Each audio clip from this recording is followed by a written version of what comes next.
Friends and comrades, today in this episode, I would like to share my perspective on the repeal of the three contentious farm laws on 19th November.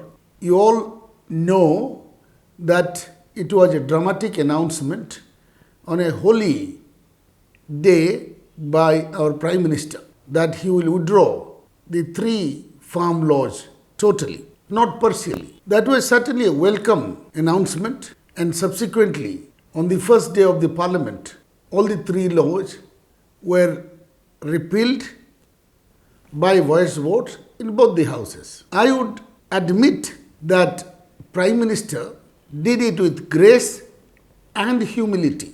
He said, I apologize to my brothers and sisters in the farming community for failing to convince them of the benefit as it was conceived by the government of the three new farm laws. And since he failed to do so, and the farmers were agitating for over a year on the borders of Delhi, he said, I'm withdrawing, perhaps in deference to the wishes of the farmers, all the three laws.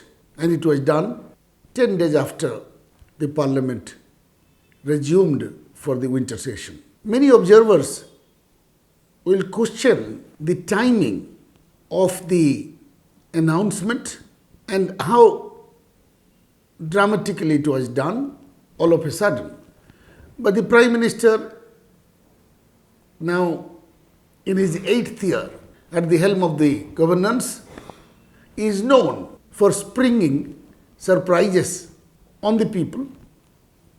If you recall, the note ban or the introduction of GST or the defanging of Article 370, all these major decisions have been taken very swiftly by this government, which is perhaps in order of governance, but observers and commentators and the adversaries of the present government are attributing political motives to this announcement.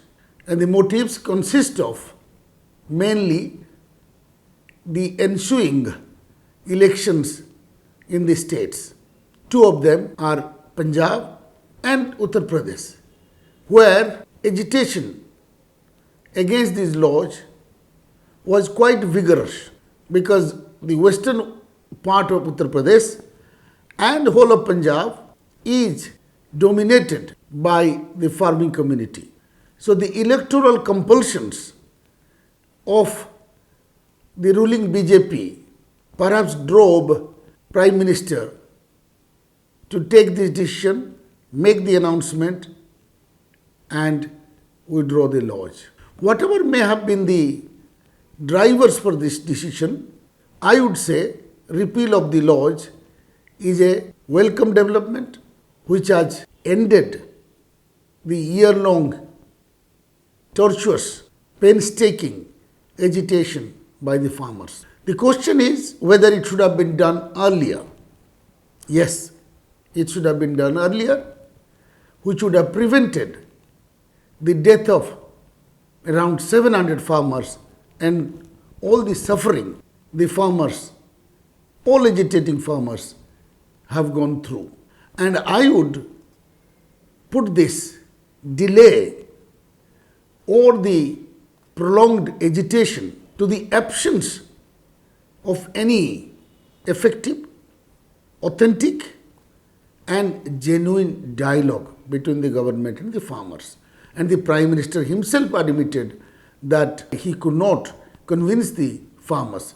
With all the power and intellectual, technical wherewithals at the disposal of the government, I am surprised that they could not conduct an authentic dialogue and could not communicate to the major stakeholder of these farm laws.